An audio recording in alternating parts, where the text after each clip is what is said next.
Hi, Tommy Bowlin here with you. Today I'm going to discuss about the Marshall DSL40CR on the classic gain channel. A lot of people are having problems with the difference in volume between the clean and the crunch. I have solved it for me. This might solve it for you.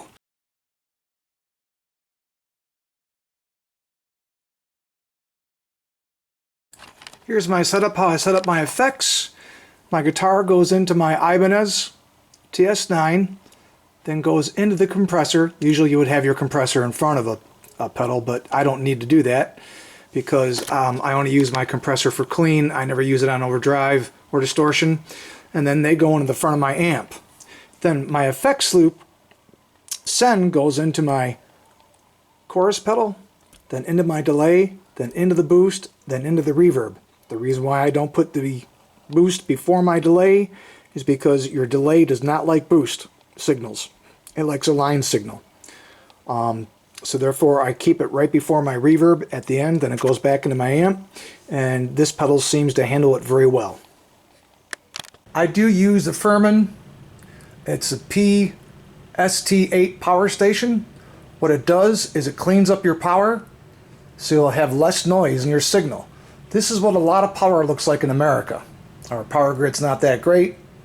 This is probably a worst case scenario. And there it is after it goes to the Furman power conditioner. Okay, so that creates less noise. What I also have too is underneath I have a one spot isolated power supply, which that in itself reduces a lot of noise.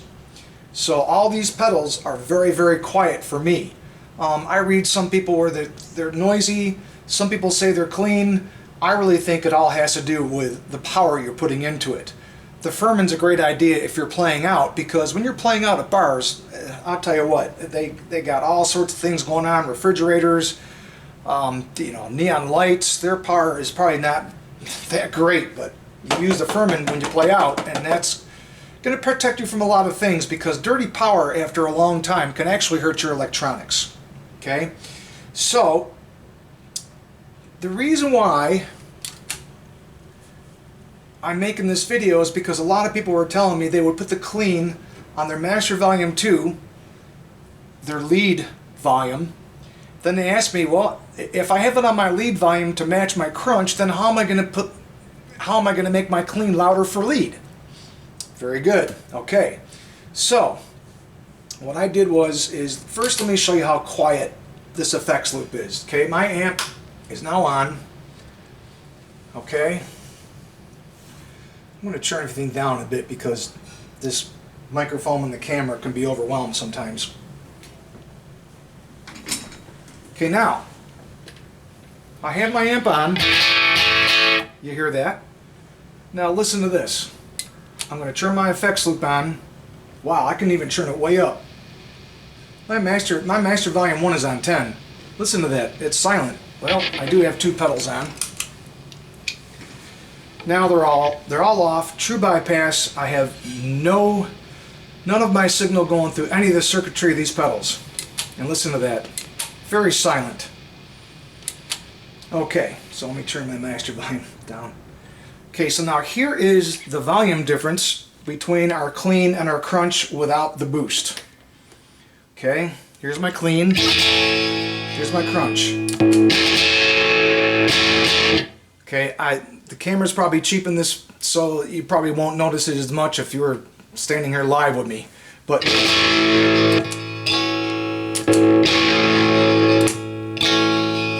that's basically useless live to me anyways. So what I've done was put my effects loop on. I'll put 1. I'll listen to my crunch. I'll put it back on. And I pretty much got it set to where I want it to be. There you go.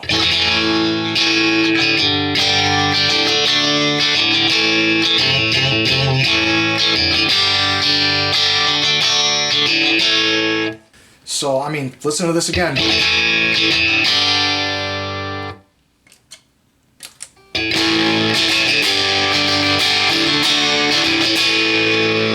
Compared to that. Now, let's listen to it with this plus the compressor. I don't have the compressor up a lot. See, it just adds sustain. Now, let's put some effects on there and listen to this.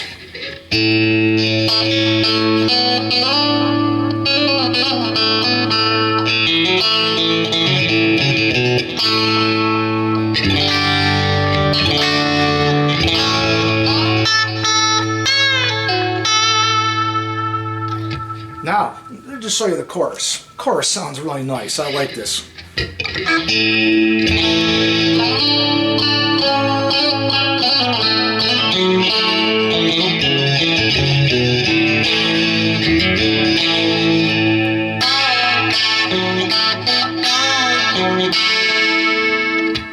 So, that is it. Really, the most important thing I'm talking about here is the boost.